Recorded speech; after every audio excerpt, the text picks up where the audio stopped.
कहता है वोटर की टीम पहुंची है बालाघाट विधानसभा सीट पर। बालाघाट विधानसभा सुरम्य सतपुड़ा की वादियों से घिरा हुआ है और वेनगंगा नदी की गोद में समाया हुआ है। बालाघाट का इतिहास में कई तरह की घटनाओं और किंवदंतियों के लिए नाम दर्ज है, लेकिन इतने दशकों के बाद भी बालाघाट पिछड़ेपन का शिकार है। कहता है वोटर की टीम जानेगी बालाघाट के विधानसभा के चुनाव से पहले वोटरों का मिजाज कि क्या इस बार के चुनाव में बालाघाट की जनता क्या सोचकर वोट डालेगी। तो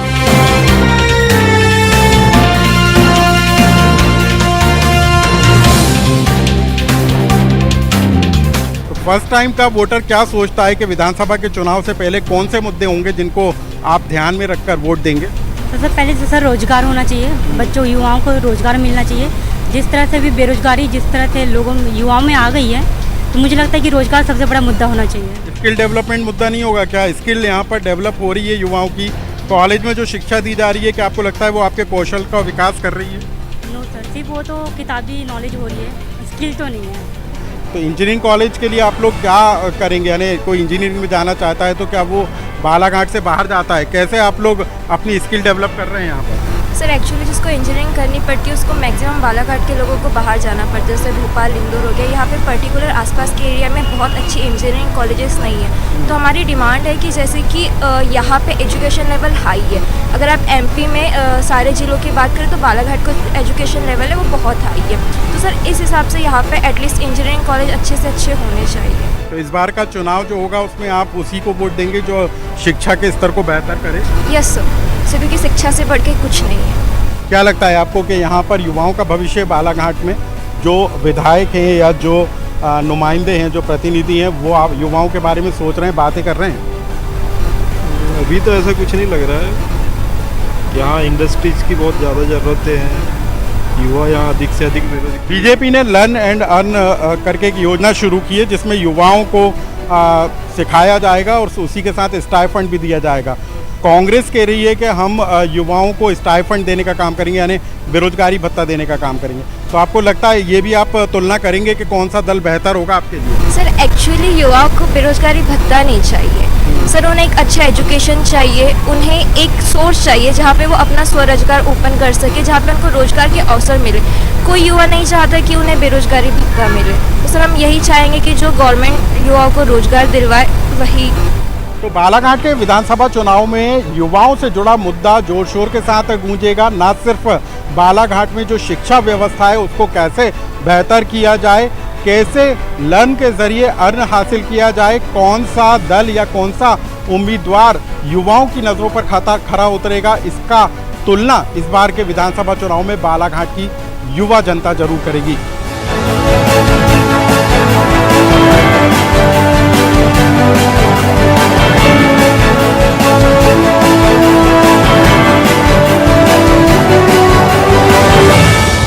यूं तो बालाघाट का विधानसभा सीट मैंगनीज और तांबा के लिए प्रसिद्ध है, वन संपदा से घिरा हुआ है, लेकिन यहाँ पर मुद्दे कई तरह के हैं। 7 बार बीजेपी से विधायक रहे गौरीशंकर बिसेन, 2 बार संसद सदस्य रहे और इसके अलावा पूर्व मंत्री भी रहे और अभी पिछड़ा वर्ग कल्याण आयोग के अध्यक्ष हैं। उन्हीं की बेटी मौसम बिसेन हमारे साथ मौजूद हैं जो इस बार 2023 के लिए दावेदारी कर रही हैं।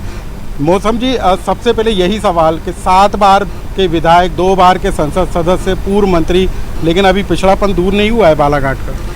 देखिए ऐसा है, जैसे जैसे आवश्यकताओं के अनुसार बालाघाट में अनेक विकास कार्य हुए हैं। जब आप बालाघाट की लालबर्रा विकासखंड को जाकर देखेंगे तो मध्य प्रदेश के 313 विकासखंड में सर्वाधिक विकसित विकासखंड आपको लालबर्रा विकासखंड दिखेगा।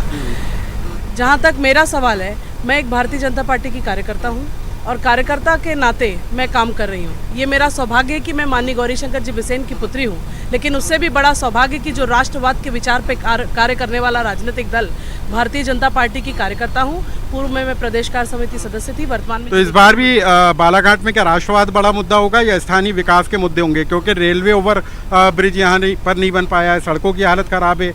कॉलेज में हम खुद गए, छात्र कह रहे थे कि टेक्निकल इंजीनियरिंग कॉलेज की यहाँ सेवा नहीं है, मेडिकल कॉलेज यहाँ पर नहीं है, तो ऐसे में युवा दूसरी जगह पढ़ाई करने के लिए जाने को मजबूर है। जहाँ तक फ्लाईओवर का जिक्र आपने किया, मैं आपको बताना चाहती हूँ कि बालाघाट में GJ 36 जो जबलपुर गोंदिया 36, उसकी हमारा 79 करोड़ स्वीकृत होकर काम शुरू हो चुका है। दूसरा हमारा BK 9 बालाघाट कटंगी जो फ्लाईओवर रेलवे क्रॉसिंग के पास है, उसका भी 39 करोड़ उसका स्वीकृत हो चुका है, टेंडर भी लग चुके हैं उसके। फिर हमारा भटेरा का जो है BK 2 भटेरा, उसका भी 70 करोड़ की उसकी स्वीकृति हो चुकी है। चूँकि समय के पहले यहाँ पर मैं आपको बताना चाहती हूँ कि बालाघाट के पिछड़ेपन में विकास अभी चल रहा है, रफ्तार उसको पकड़ना बाकी है, लेकिन कॉलेज की बात मैंने की। कॉलेज की बात ऐसी है कि कॉलेज शिक्षा के क्षेत्र में भी व्यापक सुविधाएं हुई हैं। CM राइस स्कूल की सौगात हमारे माननीय मुख्यमंत्री जी ने दी है। मेडिकल कॉलेज की अभी 5 सितंबर 2022 को जब माननीय मुख्यमंत्री जी आए थे, उन्होंने कहा है कि प्राथमिकता के आधार पर जैसे ही आवंटन होगा हम बालाघाट में मेडिकल कॉलेज देंगे। हम ये जानते हैं कि शिक्षा के क्षेत्र में बालाघाट में व्यापक जागरूकता है, रोजगार स्वरोजगार की दिशा में भी हमारे लोग अग्रसर हैं। उद्योग की दृष्टि में हम जरूर मानते हैं कि हमें और कार्य करने की आवश्यकता है, जिसकी कनेक्टिविटी के लिए जो ब्रॉडगेज एक बड़ी समस्या थी उस पर हमने 100% निजात पाया है। विकास यहाँ पर रफ्तार भरता हुआ नजर आ रहा है, यदि माने तो मौसम से। देखिए, हमारी बहन ने जिस प्रकार से आप सबको बताया ये इनकी बात है, लेकिन निश्चित तौर पर आप एनालिसिस करें, बालाघाट का दुर्भाग्य है यहाँ पर कि सबसे ज़्यादा खनिज उत्पादन देने वाला बालाघाट जिला और सबसे पिछड़ा हुआ माना जाता है। यहाँ की सड़कों की हालत देख लीजिए आप। ओवरब्रिज की बात जैसे किया तो सालों से यहाँ ओवरब्रिज की बातें चल रही थी। रेल लाइन की बात करें तो आज भी 91-92 में यहाँ पर शुभारंभ की गई थी, शुरुआत की थी, और आज 95 में, और आज लगभग ऐसा 30-35 साल तक रेल लाइन नहीं बनी। शिक्षा की बात करें तो मैंने नहीं बोला, आपने बताया कि बच्चों ने यहाँ पर लगातार हजारों की तादाद में छात्र यहाँ से यूनिवर्सिटी कॉलेज जा रहे हैं, जिनको अननेसेसरली परेशान किया जा रहा है। देखिए, ये चुनाव का मौसम चालू हो गया है। मौसम जी ने जो बोले हैं बिल्कुल सही है। अभी अभी कुछ जगह फाउंडेशन खुदना चालू है, लेकिन ये सब करीब 2 साल 3 साल पहले क्यों नहीं हुआ? अब तो चुनाव सिर पे आ गया है, अभी बारिश चालू हो जाएंगी, पूरे काम बंद हो जाएंगे, और करवाना तो अब जो आगे पार्टी जो आएंगी उन्हीं को पड़ेगा।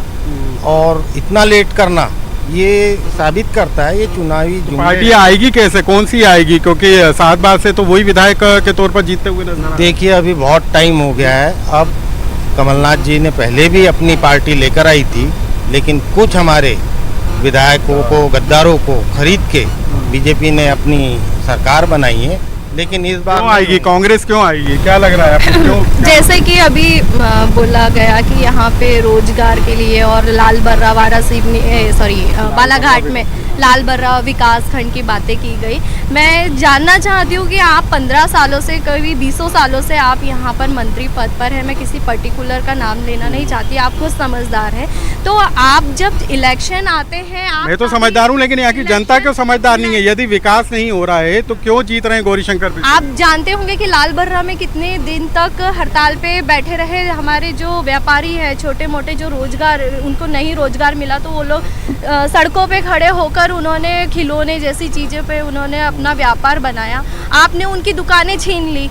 तो आपके पास में ऑलरेडी एक मॉल बना हुआ है, वहाँ पे आप लोगों ने खुद उसकी पूजा पाठ करी और उसको वहाँ पे आपने उसका उद्घाटन किया। तो वो जब वो सड़कों पर आ गए, जब आपने सड़कों का वहाँ पे निर्माण किया, विकास किया, तो क्यों नहीं आपने व्यापारी लोगों को उनका घर से बेघर क्यों कर दिया? आप इतने समझदार हैं, आप उनको दे सकते थे ताकि वो अपना व्यापार अच्छे से कर सकते थे, लेकिन क्या हुआ, रोड पर आ गए। तो ऐसी ही चीज़ें हैं। अगर मैं बच्चों की, युवाओं की बात करूँ, आप रोजगार के नाम पे कुछ भी नहीं है। लर्न टू अर्न की बात आप कर रहे हैं, चुनाव आ गया तो सब निर्माण कार्य शुरू हो गए, रोजगार की बात की कि चुनावी मुगालते तो कांग्रेस दिखाती है। 15 महीने का शासनकाल भी देखा, और अभी जिस तरीके से फिर से लोगों को लॉलीपॉप देने का काम कमलनाथ जी के नेतृत्व में हो रहा है कि 500 रुपये में गैस और 1500 रुपये में लाडली बहना की नकल, उनका जो उन्होंने बात की उसका मैं जवाब देना चाहूँगी कि मध्य प्रदेश में 12 एग्रीकल्चर कॉलेज खोले गए, जिसमें बालाघाट में भी 80 करोड़ की लागत का एग्रीकल्चर कॉलेज, राजा भोज कृषि महाविद्यालय, नेवरगांव अभी शुरू हुआ है ना, वो तो अभी शुरू हुआ है। आप जाके देखिएगा, 23 करोड़ की भव्य बिल्डिंग बनकर तैयार है। कल माननीय नरेंद्र सिंह तोमर जी ने उसका उद्घाटन किया है, विधिवत लोकार्पण किया। कॉलेज तो पूर्व से संचालित है।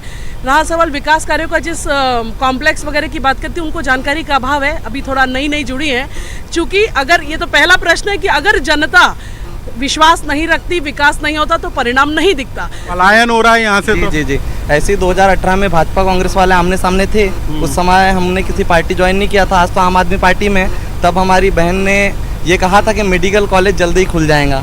शायद मेरे पास आज भी वो वीडियोस रखी हुई है। तो वो जो वीडियो है आज वहाँ से बालाघाट छोड़ के मेडिकल कॉलेज पहुँच गया सिवनी। जो सांसद जी ने नकली बीज और खाद की आवाज़ उठाई उनको पहुँचा दी पार्टी से बाहर। ये ऐसा विकास है इन लोगों का। बालाघाट में बहुत सारे प्राइवेट और गवर्नमेंट माइंस से यहाँ पे चल रही है। तो क्या भाजपा और कांग्रेस ने इतने सालों से यहाँ शासनकाल किया तो क्या यहाँ के युवाओं के लिए रोजगार इन्होंने उत्पन्न कर पाया? 95% युवा जो है आज बाहर के राज्यों के आकर यहाँ पर रोजगार प्राप्त कर रहे हैं। लेकिन सबसे बड़ा मुद्दा तो इस बार बेरोजगारी का ही मुद्दा है, रोजगार की बात है। और वो तो कह रहे हैं कि मेडिकल कॉलेज की घोषणा की गई थी, वो सिवनी चला गया। देखिए, हमने कहा था मेडिकल कॉलेज हमारा संकल्प है, जिसको पूर्णता देने का पूरा विश्वास और घोषणा माननीय मुख्यमंत्री जी ने 5 सितंबर को करी है। रोजगार समस्या सिर्फ अकेले बालाघाट की नहीं, पूरे देश की समस्या है। इसीलिए माननीय गन्ना फैक्ट्री बना, शुगर फैक्ट्री भी खोलने की बात। देखिए, ये सब संकल्प की बात है तब तक जब तक हमारे पास क्रॉप नहीं होगा। कब तक होगा संकल्प पूरा होगा? देखिए, गन्ना बालाघाट मूलतः धान उत्पादक जिला है, धान उत्पादक जिला है। यहाँ पर चावल की क्रॉप आई नहीं और पहले से घोषणा कर दी कि फैक्ट्री जैसे विश्व मधुमक्खी दिवस मनाया, लोगों को जागरूकता के हिसाब से भी आप मधुपालन की दिशा में आगे बढ़ेंगे तो खेती लाभ का धंधा बनेगा। 100 की सीधी एक बात बोलूंगा मैं, कुर्सी की पेटी बांध लो, आज के बाद मौसम बिगड़ने वाला है। अहम मुद्दा है गैस सिलेंडर का, जो हमारी बीजेपी की नेत्री स्मृति ईरानी जो हंडा लेके जब रोड पे लाडली बहना का 1500-1000 रुपए तो बिल्कुल बिल्कुल सही कहा आपने। मतलब अभी हम लोग का जो 1000 रुपए जो दिया जा रहा है इनका, इन्हें एक दिन पहले 1150 टंकी कर दिया और दूसरे दिन 1000 रुपए का ऐलान कर दिया। वाह, इन्हें इतनी भी बेवकूफ नहीं है जनता, इतनी भी बेवकूफ नहीं है जनता। नहीं तो 1000 रुपए का फायदा होगा कि नहीं होगा? नहीं, क्यों होगा? आपने उसमें कंडीशन लगा, 1 मिनट, उसमें कंडीशन लगा दी है कि 1 करोड़ 20 लाख महिलाओं ने रजिस्ट्रेशन कराया है। देखो, आपने रजिस्ट्रेशन करवाया, लेकिन उसमें आप महिलाओं की बात करते हैं, समानता की बात करते हैं, उसमें कहाँ की समानता है? 1 करोड़ 20 लाख महिलाओं ने 1 करोड़ 20 लाख महिलाओं ने रजिस्ट्रेशन कराया। कल हम देख रहे थे राहुल गांधी 5 गारंटी गिना रहे थे कर्नाटक में। यहाँ पर भी 1 2 3 4 5 करके 10 दिन गिनाए थे। 10 दिन में कर्जा माफ, युवाओं को 3000। विधानसभा में तो सरकार ने माना कर्जा माफ हुआ है, कोई माफ नहीं हुआ। किसानों को डिफाल्टर कर दिए। भारतीय जनता पार्टी ने 2200 करोड़ रुपए देकर। कांग्रेस तो कह रही है कि फिर से किसान कर्ज माफ। किसानों को ब्याज भरे हमने अभी। उनके साथ जो डिफाल्टर किसान हुए थे उनको 2298 करोड़ रुपए का ब्याज भरे हमने। ब्याज माफी तो शिवराज सरकार लेकर आ रही है। ब्याज माफी का सरकार हमने लाए ना, तो इनके पाप थे, कांग्रेस के पाप थे जो किसानों को बरगलाया इनने सत्ता लेने के लिए। और किया क्या? जोर से बोलो, तेज बोलो और झूठ बोलो, ये भाजपा दिखाती है। अभी आप देख रहे हैं, वो तो कह रहे हैं कि कांग्रेस ने जो घोषणाएं की वो पूरी नहीं करी। कांग्रेस की जो महिला, जो कमलनाथ जी ने 1500 रुपए की महिला घोषणा की है, उसमें कोई कंडीशन नहीं। कह रहे हैं कि दूसरे राज्य में नहीं दे रहे। दूसरे राज्य में राजस्थान की बात कर रहे हैं, आप इनसे पूछिए 500 रुपए में गैस सिलेंडर मिल रहा है वहाँ। झूठ बोलने का तरीका है। कोई आम आदमी से जुड़ा मुद्दा। बच्चों को जो खेलते ग्राउंड में वहाँ पे पैसा लगना चालू हो गया है। स्विमिंग पूल का सपना, स्विमिंग पूल खुल गया, यहाँ पे स्विमिंग पूल बन गया। सपना है, सपना। और स्टोर ट्रप भी बाकी, स्टोर ट्रप भी नहीं बना है, वो भी सपना है। हॉकी खिलाड़ी वालों को भी सपना रह गया अधूरा। फुटबॉल तो हुआ, फुटबॉल का पैसे लिया जा रहा है, पैसे ग्राउंड में बच्चों से खेलने के लिए पैसा लिया जा रहा है। कितने पैसे लिए खेलने के? बोर्ड लगा हुआ, बोर्ड। ग्राउंड अच्छी हालत में ग्राउंड नहीं है बालाघाट में।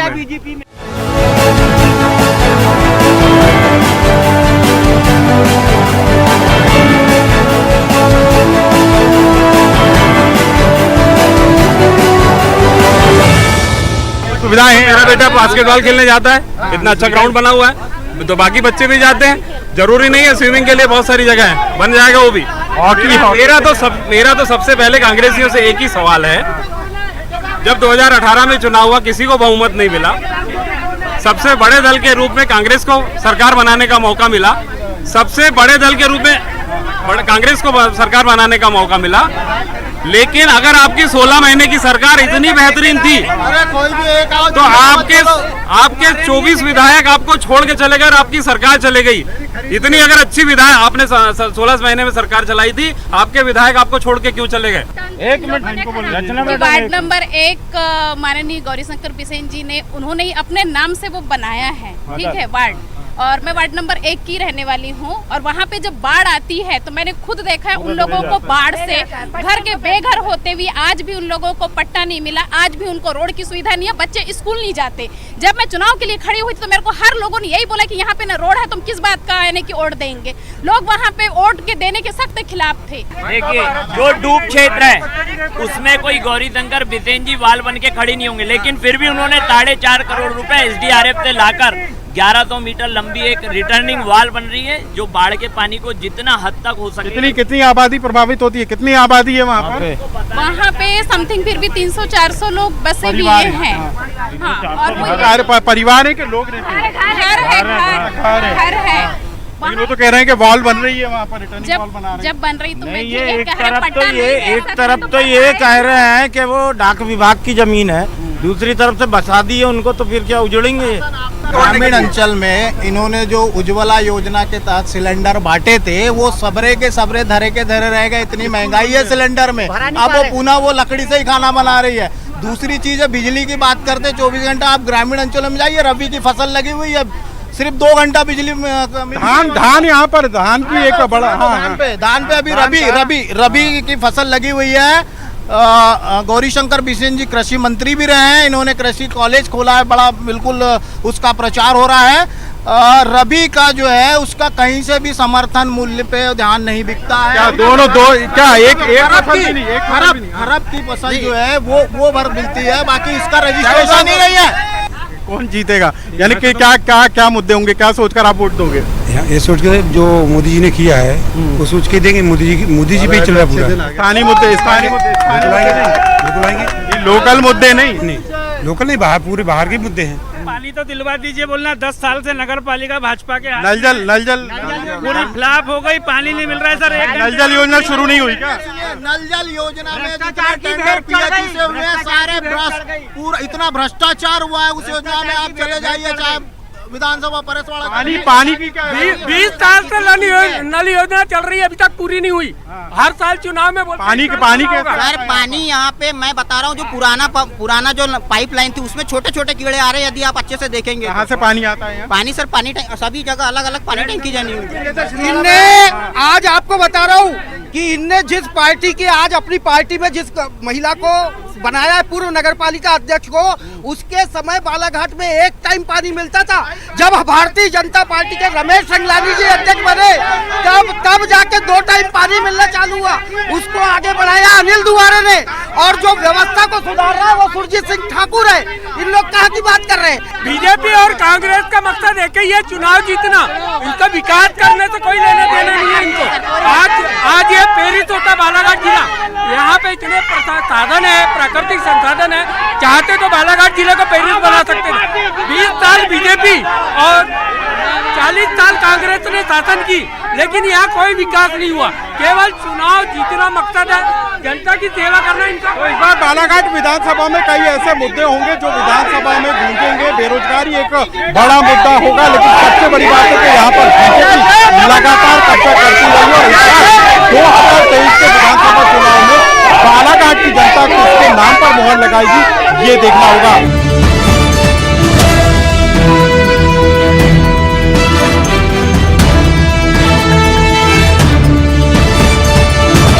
बालाघाट विधानसभा के विधायक गौरी शंकर बिसेन मेरे साथ मौजूद हैं। सर, 7 बार विधायक, 2 बार सांसद और पूर्व मंत्री, आप अपने काम से संतुष्ट हैं? आपको लगता है कि बालाघाट का विकास हुआ है?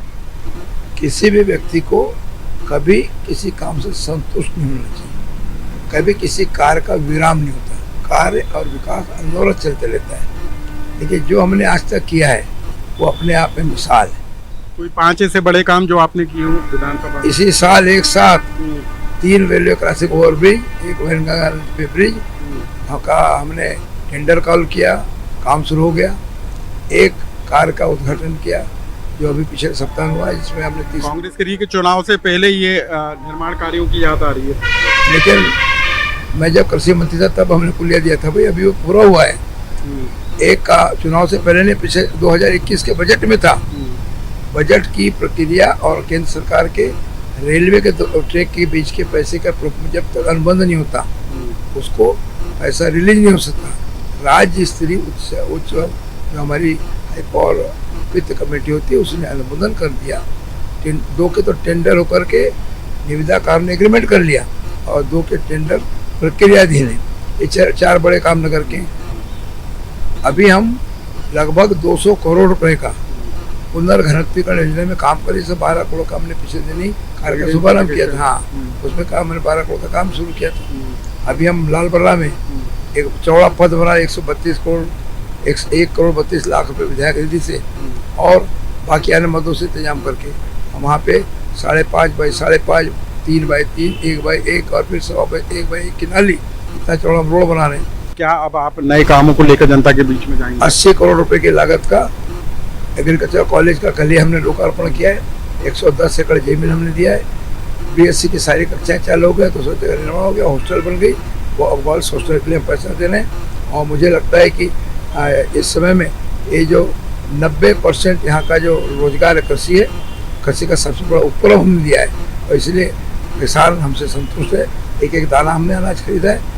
हमने किसानों के फसल बीमे का लाभ दिया, RBC 6 का मुआवजा दिया, हमने किसान सम्मान निधि दिया। हमारे का किसान पूर्ण संतुष्ट है और यहाँ का OBC वर्ग संतुष्ट है। 68.9% OBC है। इस जिले में बीजेपी ही बीजेपी है। बालाघाट क्षेत्र में तो बीजेपी लगातार जीत रही है और फिर से जीतेगी। तो बीजेपी का अभेद गढ़ जो है वो बालाघाट विधानसभा है और ऐसे में 2023